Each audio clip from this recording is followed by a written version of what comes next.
Kyle here at Z1 Off-Road. Today we are installing a leveling kit from Z1 Off-Road. It's an A61. We also offer a 2-inch and a 2.5-inch lift for the A61.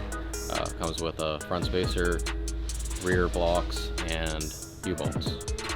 Alright, so first up, grab a jack and jack stands, jack the vehicle up, secure it, make sure it's stable, and start by removing the front wheels.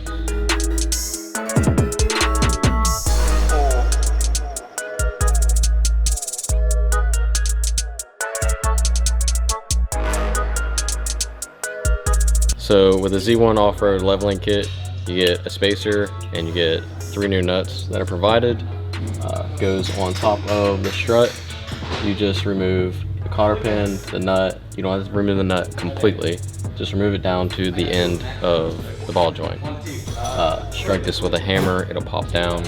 You can loosen the rest of the hardware on the strut assembly. 3 nuts on top, a nut and bolt on the bottom, and should give you enough space that you can pull it out.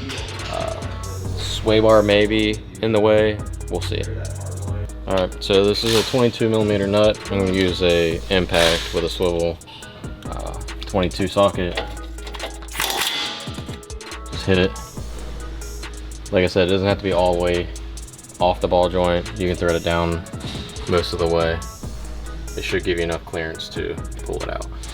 So it's going to be hard to see, but the nuts are located on top here at the frame. It's just behind the control arm. You have 2 in the forwardmost position, and you have a 3rd one that's back here behind the liner and this wiring harness.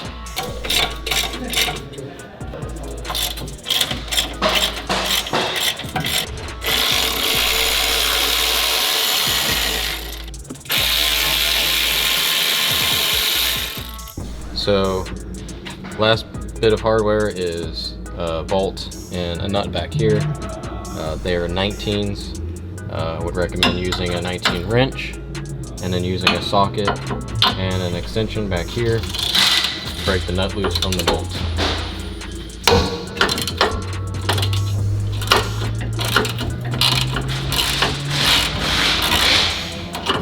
Once you get the nut loose, pull the nut off, and then you have to remove the bolt from the strut. Sometimes these can have a little bit of tension on them. Push and rotate, and you can get them out.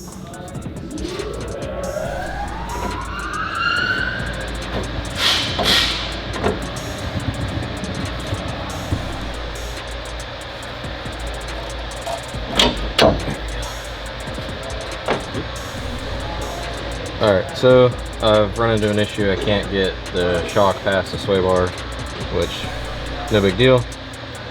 Just take the nut off the sway bar inlink from the control arm, and you have to do it on both sides.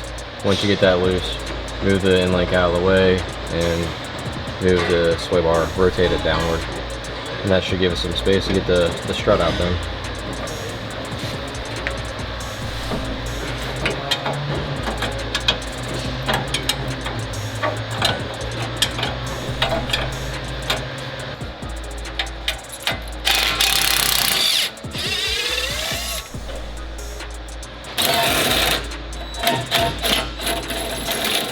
You have to do this side because it's going to be connected to the control arm on that side, so the sway bar is not going to go anywhere. Alright, now that I got sway bar end links unhooked from the control arms on both sides, move them out of the way like so, and just move sway bar down. Just think it's touching the other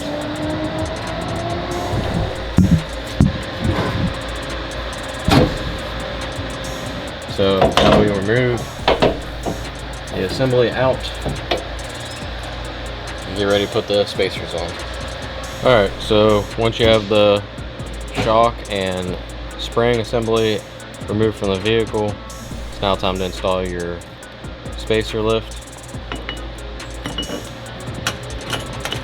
Slide it onto the studs and install 3 new nuts provided in the kit.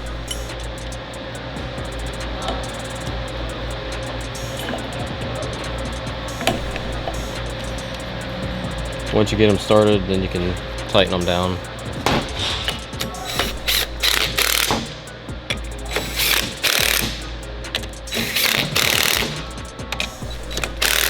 These are still 14, same as factory. Alright. Everything looks good. Now it's time to reassemble.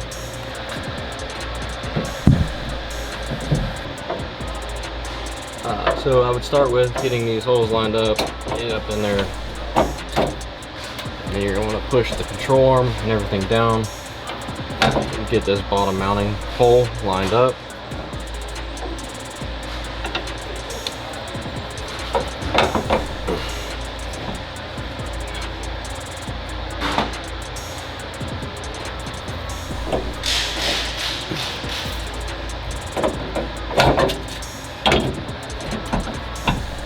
I'd say once you get it in here, the mounting hole is not quite lined up, but I'm going to go ahead and put the nuts on to hold the shock into place.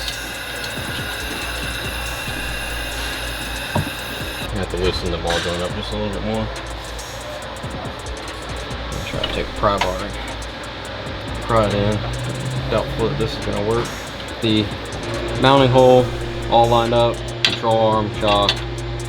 You want to get the bolt started. It's going to be a little bit of a pain. You either use a pry bar or a pick or something, or a screwdriver to keep it lined up. At this point, you're just going to start the nut. You're not going to tighten the nut down. You're going to want to do that on the ground. It's a bonded bushing, so you're going to want to do all that at ride height. At this point, I'm going to go ahead and tighten up the 3 mounting bolts on the top.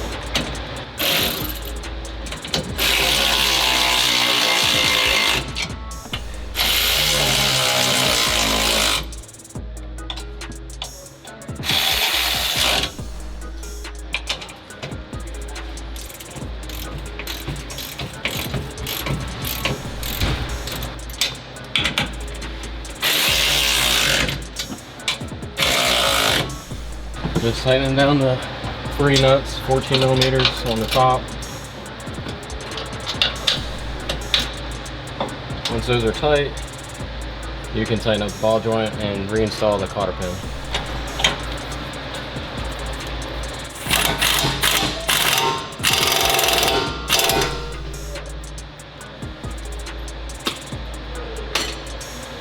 I'm gonna get a new cotter pin. This one's kind of rusty and nasty.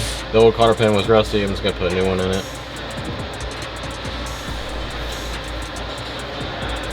Yeah, tough skin for that. Alright, so this side is done for now.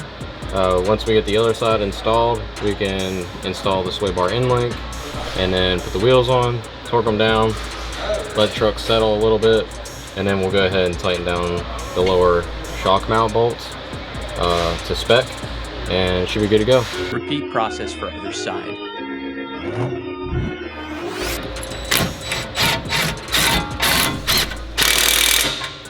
Alright.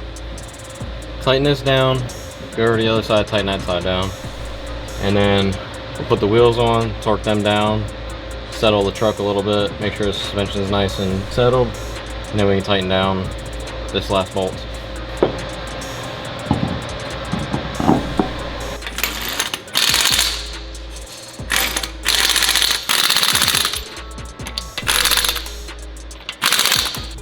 Alright, now that we got wheels on the truck, torqued down, suspension is settled, we are going to go down and we're going to tighten the lower shock mount bolts to spec and go test drive it.